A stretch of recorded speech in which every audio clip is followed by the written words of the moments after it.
श्री राजीव शुक्ला। धन्यवाद chairman sir.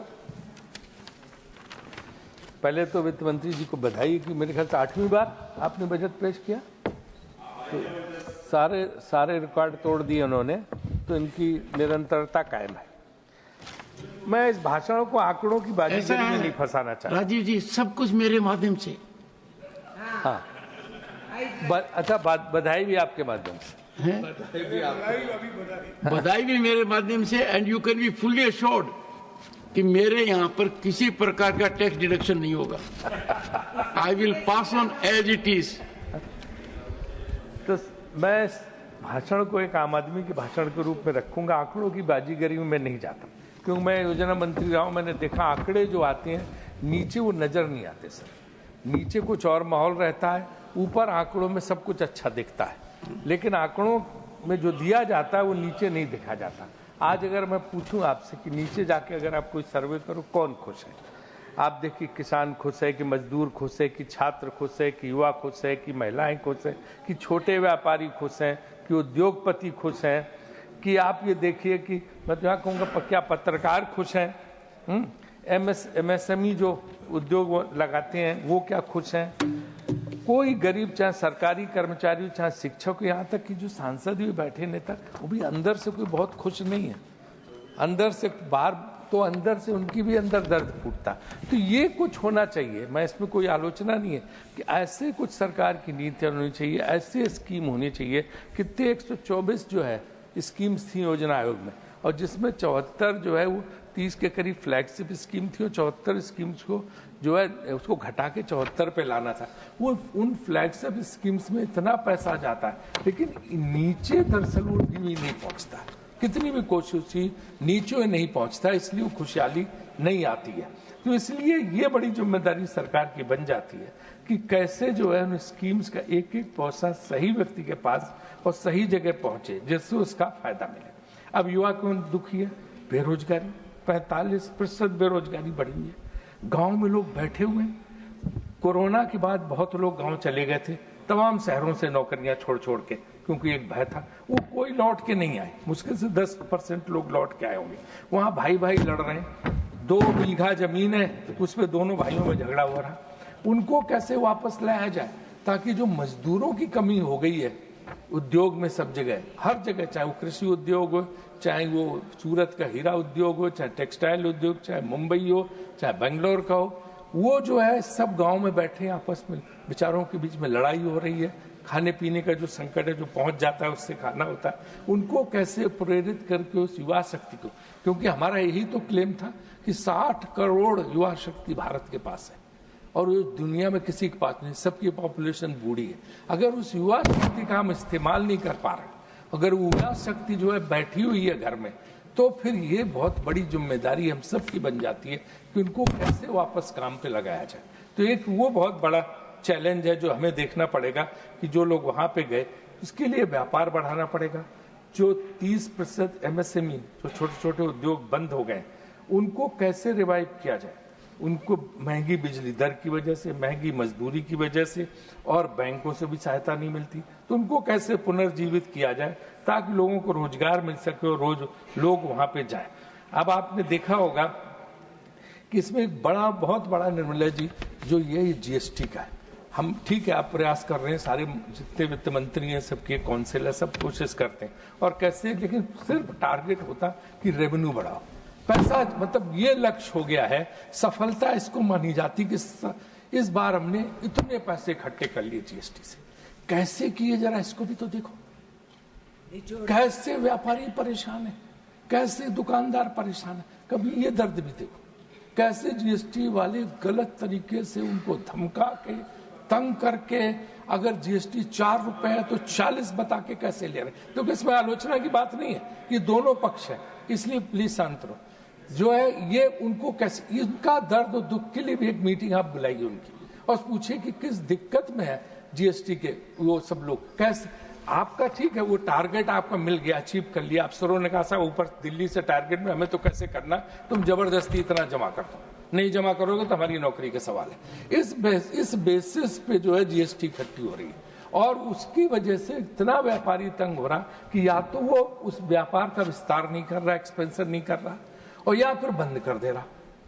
तो ये समस्या उनके दर्द को भी देखना पड़ेगा, क्योंकि रोजगार देता 142 करोड़ का देश हो गया। अगर हमने नौकरी नहीं दी ना तो सड़कों पे गाड़ियां छिनेंगी और क्राइम बढ़ेगा। तो इसलिए बहुत बड़ा दायित्व बन जाता है, जिम्मेदारी हमारी बन जाती है कि हम किसी भी तरह से उनका जो हमें नौकरियां देता है उस उद्योगपति, व्यापारी, छोटे व्यापारी, इनका भी ख्याल रखें कि कहीं ऐसा तो नहीं कि tax agency, government agency, GST वाले इतना तंग कर दे रहे हैं कि वो बिल्कुल अपना छोड़ के घर ही बैठ जाए। वो उस पक्ष को भी हमें ध्यान रखना चाहिए। और इन्होंने जीएसटी गाथा तो बताइए हमारे राघव ने, तो उस पर तो मैं नहीं जाना चाहता उतना ज्यादा वहां पे। और जो उद्योगपति व्यापारी से तंग आके जो बाहर भी तमाम लोग भाग गए, प्रफुल्ल भाई के बहुत दोस्त चले गए जो रहने लगे बाहर, तो वो क्या है लाखों लोगों को रोजगार देते थे, अब वो रोजगार बाहर दे रहे हैं विदेश में लोगों को, क्योंकि इन सब की डर से भाग गए। उनको सबका भी एक फोरम बना के उनको बुलाना चाहिए कि भाई तुम वापस लौट के आओ, पैसा यहाँ लाओ, यहाँ लगाओ, यहाँ जरूरत, देश का पैसा तो वहां लेके जा रहे हो, तो वो पैसा जो है यहाँ लगे। इसके लिए भी एक ईज ऑफ बिजनेस, इसको आप बोलते हो, ईज ऑफ बिजनेस आपको जो है क्रिएट करना पड़ेगा। अभी क्रिएटेड नहीं, हम कह सकते हैं दावों में कि है, लेकिन वो व्यापार की सुविधा में बहुत दिक्कतें हैं, जिसमें यहाँ कई उद्योगपति व्यापारी बैठे हैं आपके उस तरफ भी भाजपा में, वो भी इस बात को समझते हैं। तो इसके लिए कुछ प्रयास होना चाहिए। मैं तो सुझाव दे रहा हूँ, आपकी कोई आलोचना करने की बात नहीं है, लेकिन जो मौजूदा स्थिति है उस एक आंकड़े के हिसाब से 2 लाख उद्यमी बाहर चले गए। 1 लाख लोग चले जाएं, हम लोग उससे उतना फर्क नहीं पड़ता। एक उद्यमी जाता है तो सोचो कि 50,000 लोगों को नौकरी देने वाला व्यक्ति चला जाता है बाहर, और कितने पासपोर्ट सरेंडर हो गए वो भी देखना पड़ेगा। अच्छा, इनकम टैक्स स्लैब का जो आपने किया ठीक है, लेकिन उसका लाभ पूरी तरह से लोगों को मिल नहीं पा रहा। और जीएसटी के नाम पे 20 लाख करोड़ इकट्ठे किए जाते हैं, जो प्रति व्यक्ति 15,000 बैठता है। हर आदमी को 15,000 जीएसटी देना पड़ता है, वो चाहे कोई चीज खरीदे, चाहे वो जो है परिवहन, खाद्य पदार्थ, या जिस तरह से भी जो भी तमाम सेवाएं लेता है, सबके माध्यम से उसको देना पड़ता है जो उसके सिर पे आता है। और इसमें मैं चाणक्य का कोट भी मैडम पढ़ूंगा कि जिसमें उन्होंने अर्थशास्त्र में बोला कि taxation should not be a painful process for the people, there should be leniency and caution while deciding the tax structure. Ideally, government should not collect taxes like a honeybee, which sucks just the right amount of honey from the flower so that both can survive. Taxes should be collected in small and not in large proportions. तो शहद जैसे मक्खी फूल से निकाल लेती, फूल भी बच जाता है, लोगों को शहद भी बच जाता है। टैक्स का ही सिद्धांत चाणक्य ने रखा था। मुझे लगता है इस तरफ आप ध्यान देंगी जो चाणक्य ने कहा था। और डायरेक्ट टैक्स पे तो आपने कुछ राहत दी, लेकिन इनडायरेक्ट टैक्स की मार भी बहुत ज्यादा है, वो भी देखना पड़ेगा। इनडायरेक्ट टैक्स में आप देखिए कि जिस तरह से इनडायरेक्ट टैक्स का भार लोगों के ऊपर पड़ रहा हर तरह से, उसको भी देखना चाहिए कि कैसे उसको हम कम कर सकते हैं। और जो न्यू इनकम टैक्स बिल आप लाने की बात कर रही हैं, उसमें सुना मैंने कि उसमें जो लोग अपनी ईमेल के जरिए, सोशल मीडिया के जरिए डेटा कलेक्शन के नाम पे उनकी प्राइवेसी और स्वतंत्रता के अधिकारों का हनन हो रहा है, तो वो प्रिकॉशन मैं समझता हूँ कि आप जरूर लेंगे। अब आता है कि जब ये सब टैक्स इतना ले रही हैं तो फिर समाज पे खर्च भी होना चाहिए। तो समाज पे जो खर्च है, सोशल स्पेंडिंग जिसको बोलते हैं, वो कम हो गई इसके मुकाबले, जबकि वो हमें बढ़ाना चाहिए था। हम आज जो है ना, हम हेल्थ और एजुकेशन से 4% ले रहे हैं इनकम टैक्स के नाम पे, लेकिन अगर आप देखें तो शिक्षा पे सिर्फ 4.5% खर्च करने की बात है, जबकि चीन 6.2% कर रहा। हमारा सबसे बड़ा प्लस पॉइंट चीन के सामने क्या है? हमारे अच्छे इंजीनियर, IT इंजीनियर, डॉक्टर्स, ये सब पूरे विश्व में छाए हुए हैं। अगर इसलिए हमें तो और ज्यादा करना चाहिए ताकि हमारे से शिक्षित होकर लोग पहुंचे, इस पॉपुलेशन को शिक्षित कर सके, लेकिन हम नहीं कर पा रहे। और सरकार कहती है कि हमने शिक्षा पे 13% बढ़ाया, लेकिन 5% अनस्पेंट है, जिसमें 7% स्कूल एजुकेशन पे ही जो है खर्च ही नहीं हुआ जो प्रावधान किया गया था, और हायर एजुकेशन पे 2% जो है वो खर्च नहीं किया गया, वैसे ही पड़ा हुआ है। और वैकेंसीज भी हायर एजुकेशन में बहुत रिक्त है। हायर एजुकेशन में वैकेंसीज रिक्त होने का बहुत असर पड़ता है। प्राइमरी स्कूलों में टीचर्स मिलना मुश्किल है। फैकल्टी आप कैसे जनरेट करोगे, इसकी तरफ भी ध्यान देना चाहिए। अब हेल्थ की बात आती है।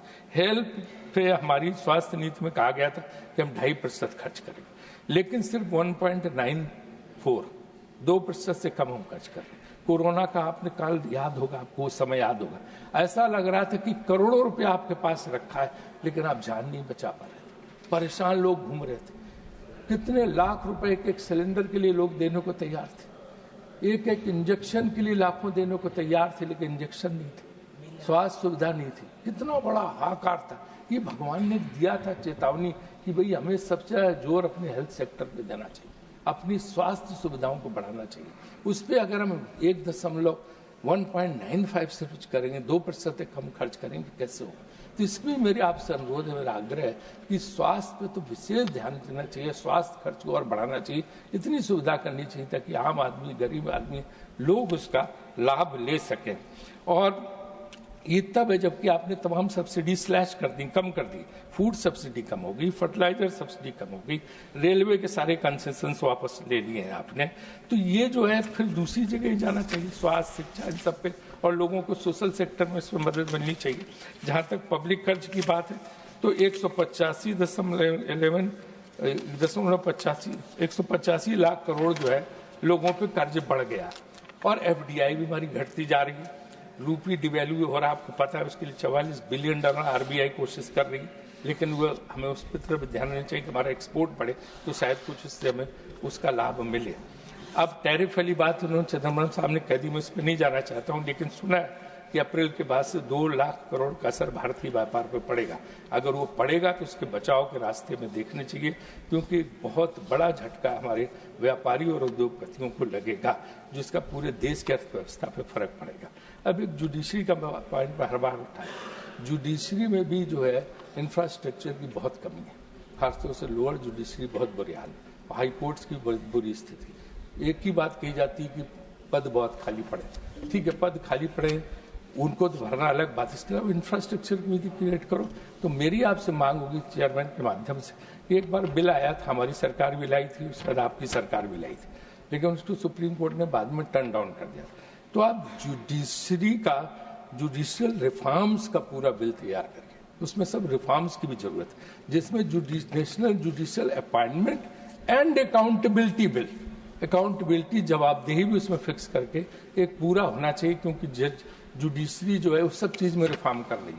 हॉकी में रिफॉर्म, क्रिकेट में रिफॉर्म, मेडिकल काउंसिल में रिफॉर्म, हम पे रिफॉर्म, आप पे रिफॉर्म, राजनीति में रिफॉर्म। नेता का कुछ हो जाए तो उसके ऊपर टूट पड़ते हैं, खुद क्यों नहीं कोई रिफॉर्म्स करते हैं? उन्हें भी रिफॉर्म्स करने चाहिए। अगर वो नहीं करते हैं तो जुडिशरी के लिए हमें रिफॉर्म्स करने की कोशिश करनी चाहिए। उसके लिए आप पूरा बजट का प्रावधान करिए ताकि अच्छी तरह से लागू हो सके, उतनी कोर्ट्स हो, उतने सारी जो है सुविधाएं हों, ये भी बहुत जरूरी है। और आखिरी में मैं कहूँगा कि राज्यों के साथ जो राज्यों की शिकायत है कि उनको उनका शेयर नहीं मिल पा रहा, फाइनेंस कमीशन की जो वो है लेजिस्लेटिव रिकमेंडेशन, उससे हर साल शेयर घटता जा रहा है। तो प्लीज देखिए, ऐसी स्टेट जहां उतना रेवेन्यू नहीं जनरेट होता है, उन स्टेट्स में कैसे लोग हैं खर्च चलाएंगे सरकारें, इस पर जरा आपको ध्यान देने की जरूरत है। और मैं तो यही कहूंगा कि भाई पूरी अर्थव्यवस्था सबको देखती, आम लोगों, व्यक्ति, गरीब सबका ध्यान रखा जाए। वरना तो कहा है दुष्यंत कुमार ने कि कहाँ तो तय था चरागा हर एक घर के लिए, और कहाँ चराग मैसर नहीं शहर के लिए, न हो कमीज तो पाँव से पेट ढक लेंगे, ये लोग कितने मुयस्सर है सफर के लिए। गरीब आदमी तो फिर भी कुछ नहीं मिलेगा, तो भी अगर कुछ नहीं तो पाँव से कोड़ के रह जाएगा, एक रोटी खा लेगा, लेकिन उसके दुख दर्द की हमें चिंता करनी चाहिए। यही मैं कह के अपनी बात समाप्त करता हूँ। श्रीमती